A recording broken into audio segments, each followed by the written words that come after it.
Have you ever heard a story so dark it felt like it shouldn't be real? A story whispered in the hidden corners of the internet. These are tales of the dark web, a place shrouded in mystery and fear. Among the many legends that crawl out from this digital abyss, one stands out. It's the legend of the Red Room. The idea is simple yet horrifying. Before we can talk about red rooms, we need to understand where they are supposed to live. Think of the internet in 3 layers. First, you have the surface web. This is everything you can find using a standard search engine like Google. Beneath that is the deep web. It sounds mysterious, but it's mostly mundane. This includes your private email inbox, your online banking portal, password-protected corporate intranets. The dark web is a small, specific part of the deep web. Tor works by routing your internet traffic through a series of volunteer-operated servers around the world. Websites on the dark web have addresses that end in onion and are hosted anonymously. What exactly is a red room, according to the legends? A red room is described as a live, interactive broadcast of torture and murder, streamed over the dark web.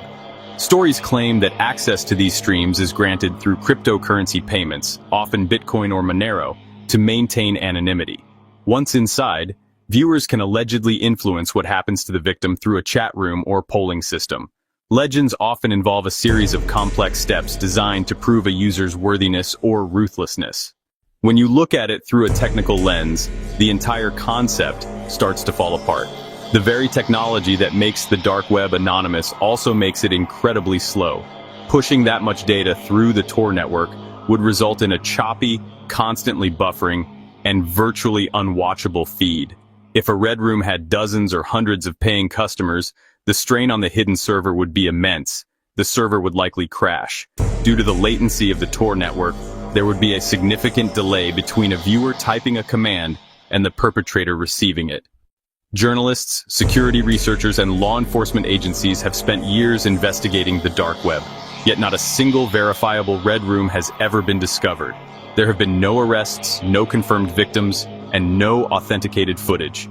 People have claimed to have found red rooms, but their proof is never concrete. They might post a screenshot of a website with a Live Now button, but the button is fake. Digital forensics experts quickly trace it back to a pre-existing horror film or staged video from the surface web. If red rooms aren't real, why do so many websites claim to be one? The answer is simple and cynical: money. These individuals set up fake red room websites for the sole purpose of tricking people into sending them cryptocurrency. The amounts can range from $20 to several $100s. Once the payment is sent, nothing happens at all. In a more malicious variation, the site might prompt the user to download a special viewer program.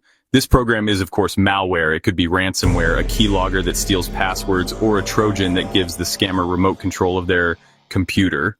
Security researchers and cybersecurity journalists who specialize in the dark web are almost unanimous in their conclusion: red rooms are a myth. Robert Gale, an author who has written extensively on the dark web, actively searched for red rooms and spoke with many dark web users. His conclusion was that they are an urban legend. Even former law enforcement officials who have led major dark web investigations express deep skepticism. They make a clear distinction between the trade of pre-recorded videos and the myth of live, interactive murder streams. Why does the myth refuse to die? We are fascinated by the forbidden. The story of the Red Room is the ultimate digital taboo, representing a boundary of human behavior. It's the same impulse that makes us watch horror movies or read true crime stories. The myth also plays into our modern anxieties about the internet and anonymity. Our journey has led us to a clear conclusion. The Red Room, as described in popular legend, is a myth, a ghost story for the digital age.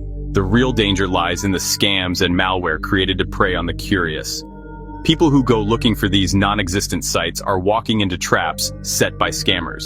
Be safe, be smart, stay informed, stay skeptical, and remember that some doors are best left unopened, not because of the monsters behind them, but because the door itself is a trap.